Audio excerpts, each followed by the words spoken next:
I'll be brief because I did speak last week. I really appreciate the work that has occurred over the last week to put some meat on the bones of the proposal. As I had mentioned last week, in the time that I spent on Campo, undeniably a portion of the project that was proposed last week and the entirety of the project that's being discussed this week is contained in the Campo long-range plan as part of the illustrative list. But I do want to point out that the timing of this proposal, the financing not going to the voters for this proposal, and the suggestion that the CTRMA build it rather than Transportation and Natural Resources all indicate that this project is before this body today because of Formula One.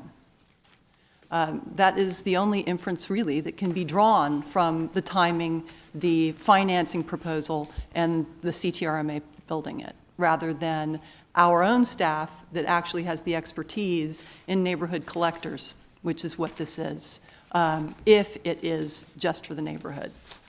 I agree that the road needs to be built. This particular project has been on the books for some time.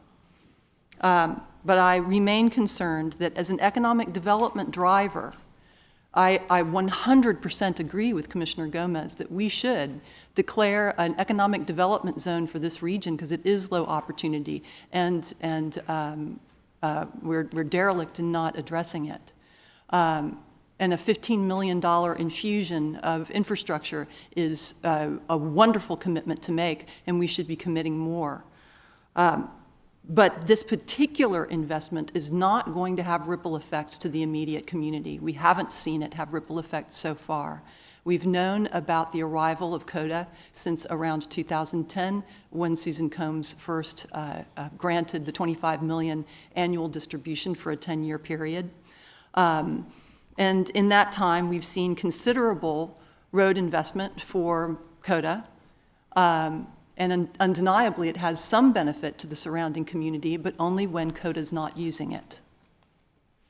We've seen considerable water lines extended to COTA in an area that has no unified water service.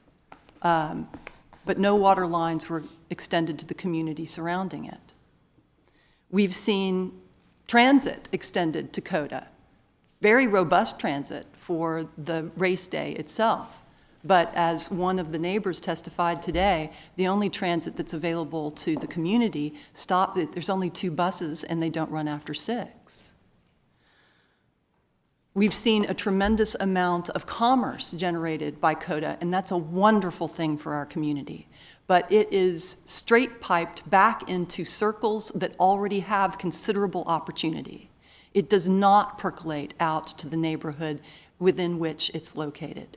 It percolates in a circular pattern among those who are accustomed to those opportunities.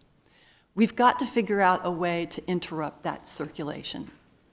I, again, agree that the road plan that is being suggested today is a good one.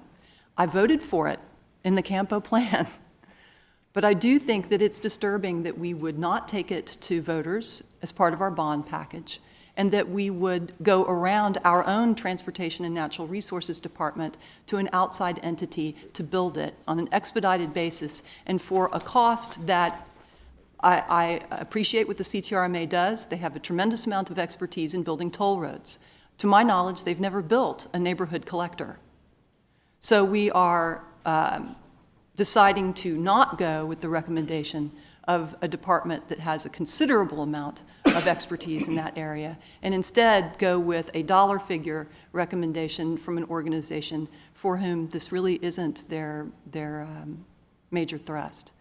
I can only draw the conclusion that this is a species of corporate welfare, masked as economic development for an area that's in desperate need of genuine economic development.